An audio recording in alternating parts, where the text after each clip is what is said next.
আকৌ হ'ব নেকি দেশত লকডাউন? আকৌ বজাব লাগিব নেকি?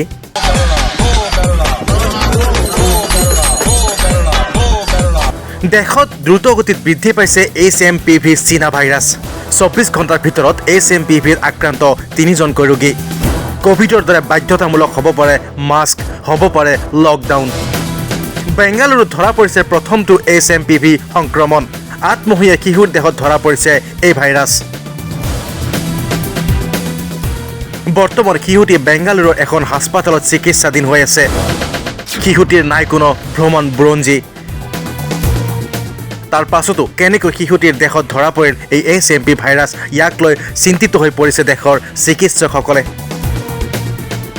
উল্লেখ্য যে বৰ্তমান চীনত হিউমেন মেটাপনিয়মো ভাইৰাছ চমুকৈ HMPV সন্ত্ৰাস বিয়পাইছে। এই ভাইৰাছৰ বাবে শ লোকে প্ৰাণ হেৰুৱাইছে আৰু হাজাৰ হাজাৰ লোক ইয়াৰ বলি হৈছে। পৰিস্থিতি এনেকুৱা যে চীনৰ জনসাধাৰণে আতংকিত হৈ পৰিছে।